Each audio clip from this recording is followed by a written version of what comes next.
அன்பானவர்களே, உலக மக்களே, நான் இதுபோன்று பதிவுகள் போடுவதற்காக ஒரு நாளும் வருந்தியது இல்லை. ஆமா. நான் ஏங்க வருந்துறோம்? எதுக்குங்க வருந்தணும்? இப்ப நான் உங்கள கேட்குறேன், ஆ நீங்க உண்மையிலேயே சிறந்தவர்களா இருந்திருந்தா, கோட்டருக்கு பிரியாணிக்கு ஒரு ரூ. 500 காசுக்கு தேச துரோகியா மாறியிருப்பியா? தீவிரவாதியா மாறியிருப்பியா?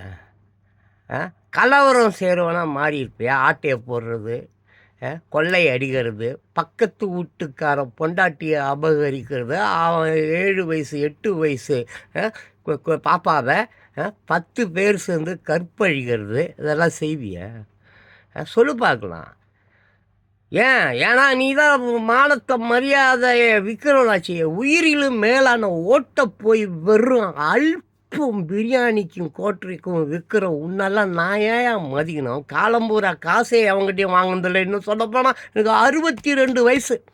ஒரே ஒரு டீ கூட இன்ன வரைக்கும் நான் ஓசியில் என்னது எவங்கிட்டையும் வாங்கி குடித்தது இல்லை. வேணா என் ஃபோட்டோ இருக்குது, உலகத்தில் எவ்வளோ செய்தித்தாள் இருக்குது, பேப்பர் இருக்குது, அதில் என் ஃபோட்டோ போட்டு இந்த ஆளுக்கு 62 வயசு ஆகுதான், எவங்கிட்டையாவது ஓசியில் டீ வாங்கி எவனாவது ஓசியில் இவனுக்கு டீ வாங்கி கொடுத்தா சொல்லுங்கப்பான்னு சொல்லி கேளு.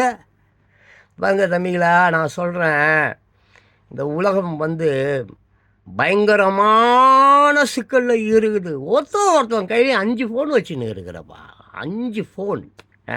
சிசிடிவி கேமரா வேலை செய்யலையா? ஏன் உன் கேமரா வேலை செய்யாதா? நீ எடுக்கலாம்ல. உன் கண்ணு எதிர்க்கு எவ்வளோ குற்றங்கள், லட்சக்கணக்கான குற்றங்கள். லஞ்சம் வாங்குறான், திருடுறான், கொள்ளை அடிக்கிறான், வெட்டுறான், கொலை பண்ணுறான். எல்லாத்தையும் வீடியோ எடுத்து யூடியூப்பில் போடான், காசாவது கொடுப்பான். வேலை வெட்டி இல்லைன்னு திருடுற செயின் ஸ்நாச்சிங் போலீஸ்காரனுக்கு லஞ்சம் கொடுத்துட்டு எவ்வளோ பெரிய குற்றம்னாலும் அதை மறைச்சிட்டு ஊரில் 10 கொலையை பண்ணிவிட்டு ஊரில் சுற்றிக்கிட்டு இருக்க. இதை கவர்மெண்ட்டு பார்த்துட்டு இருக்கு. உனக்கு போய் நான் மரியாதை கொடுக்கணுமா? எல்லாம் ஒரு காலத்துலேயும் நடக்காது.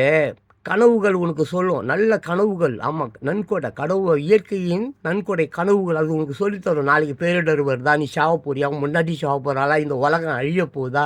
நியூஸ் படி. அக்கத்தில் இருக்கிற எல்லா விஷயத்தையும் கண்டுகொள்ள வேண்டும் என்றால் அதற்கு கேமரா. நான் 10-20 வருஷமாக கத்துறேன், வீட்டுக்கு வீடு கேமரா வை, எங்கே வைக்கிற?